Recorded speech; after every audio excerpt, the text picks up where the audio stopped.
Today I'm going to show you how you could add 20 to 30% on top of your organic revenue with just two simple fixes. I call this setting the foundation, the SEO foundation. And where do I get the 20 to 30% number?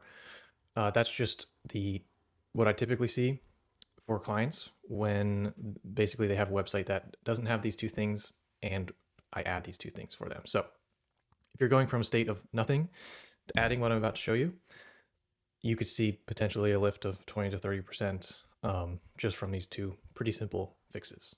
So, like I said, I call this setting the SEO foundation. And to quickly go over exactly, why this works is you kind of go from a state of having a website where all you have is just your content on it and nothing to help Google figure out what your website's about. And it's essentially guessing. It's just guessing what's on your site. It's guessing, what you guys are all about. And, Google's pretty good at guessing. That's where it makes a lot of its money, is guessing on what types of products people want. But it's still guessing, and it has to infer what your website is about just based on the content, the text, the images to some extent, and that's really it. Backlinks as well. And so there's two things you can do to basically take your site from a state of Google guessing what you're all about to telling it exactly what you're all about, and also telling it exactly which pages on your website are important and the ones that you want and are the ones that you want to rank well on Google. So you go from a state of guessing to a state of, like I said, it knows exactly what you're all about. And you do this through two things, and this is the foundation. First is schema markup. So I run into a lot of websites, especially with Shopify themes. They tend to come with very basic schema installed, sometimes only on the product page. And if you're in the case of having a Shopify store that only has schema on the product page, this is going to be really big for you because there's a lot more than you can add to your website to give Google the information that it needs. So that's number one.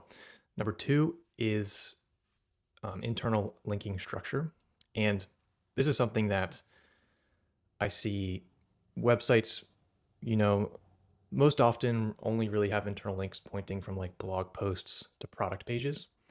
And, there's nothing wrong with that, but the real key and where a lot of people are missing things is building internal links from between collection pages. And I'll show you a little bit what that looks like. So first off, we have schema markup here. And I'm going to make a whole video on how to do this properly. So keep an eye out for that. But there's a lot that goes into schema markup that most Shopify themes just don't have by default. Most are going to have the product schema. And if you don't have the product schema, you chose the wrong Shopify theme. But also it's a really good opportunity, right? Like the less of this stuff you have, the bigger growth potential there is by implementing these things. Schema is much quicker than internal linking, by the way. Internal linking, you kind of have to overhaul a lot of the content on your site. But schema product schema, make sure you have the big ones are like aggregate rating, pricing, like shipping, and then all the normal stuff like all the images and their variants, the product description, stuff like that, the basic stuff. But the big ones you want to make sure you have, and I see missing kind of too often, even on the product, is like aggregate rating, and even shipping I see missing sometimes. So that's a big one. Make sure you have all that. And I mean, there's even a few other things you could add there, but those are the bare minimums. The other one that I see missing a lot is collection page. I almost never see this on a stock Shopify theme. It is, I mean, obviously it's a schema saying that this is a collection page. And even if they do have it, typically the one thing that is missing, they always have, the name, the product title, and the meta description and description of the collection and whatnot. But the one that's always missing, and that is actually really important, is the item list schema. And this lists every single product within the collection page. And along with, all this other stuff that we just talked about. So on the collection page, you're going to have essentially multiple product schemas for every product within that collection.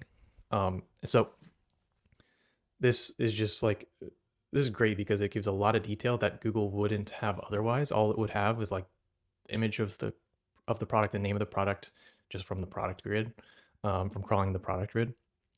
And by putting the item list schema inside the collection page and listing all this stuff out, you're giving Google like way more data than it would have otherwise. So it can't even guess these things. And so you're just giving it straight to them. That's really it for the collection page. Yeah, like I said, you'll have the other things like the description and stuff like that. But make sure your collection page exists and make sure the item list is in there when it does. Lastly is blog posting. You could either use blog posting or article. It doesn't really matter. Blog posting is a little bit more specific, and so I like to use that. And the big one here is using just putting the entire content of the blog post in it, but that one's pretty simple. And then on every single, you should have on every single page that you use navigation to get to, you should have breadcrumb schema that just lists like the pages that it took for you to get there. And then lastly, on every page, you also want, either website schema, organization schema, something like that. There's a couple options. Websites, kind of the more specific one. You could use even like online store. And the big thing in here is to make sure you list out the similar, I can't remember the exact phrasing, but it's like also like, and you basically link out to your socials. So it helps Google, figure out that, hey, this website is the same as this Instagram page, this Facebook page, YouTube channel, etc. And so it helps kind of build that knowledge graph and figure out where your website fits into it. So those are the big things you want on schema. Again, I'm going to make a more specific video going over how to implement all this pretty easily. But you want to make sure all of these exist. And if the way you figure that out, by the way, and I can put this link in the description, you can go to this schema.org validator. Just paste in your URL and it'll show you if you have these types of schemas. All right, so the internal linking structure, again, I'm going to go into, I already have a video going more in depth into how to kind of overhaul the content on your site to create this internal linking structure map. But to give a super high level overview of this is, so if you think of your website as a funnel, right? You have your top of funnel and you have all the way down to the bottom of funnel here. Up here is going to be like blog posts, blogs. This brush is too thick, right? Blog, and then down here you have like the bottom of funnel will be collection pages and product pages, the pages that actually make money. And at a super high level, the way you want to think about this is think of every internal link on your website kind of showing Google the direction that you want users to flow down your website. So if someone's starting at the top of the funnel, the ideal flow would, of course, to be someone lands on a blog, maybe they click around to other related blogs on the same topic, and then eventually navigate down the funnel to maybe you have a middle of the funnel page, but ultimately you want them to link down to, or to end up at the bottom of the funnel where they can purchase.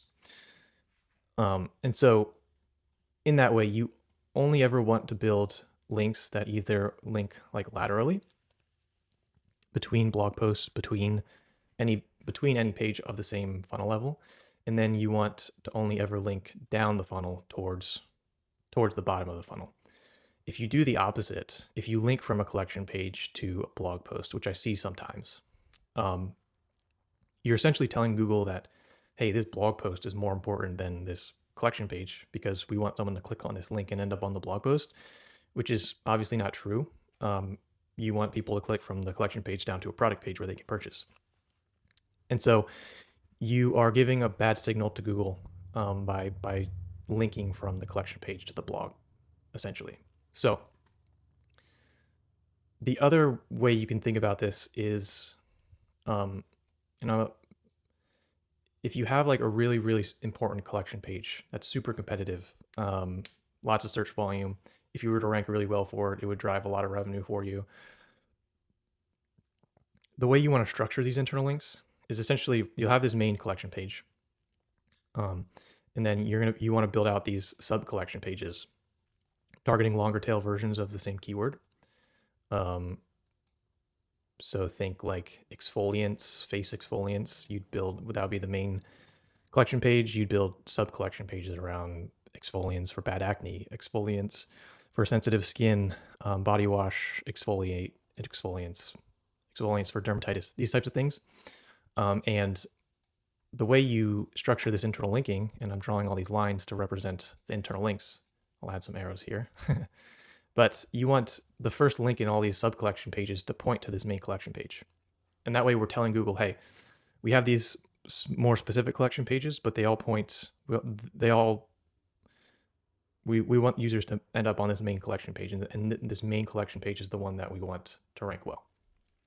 And of course you link between the collection pages as well, but just making sure that the first link on that page, which is passing the most SEO value along, is pointing to this main collection page.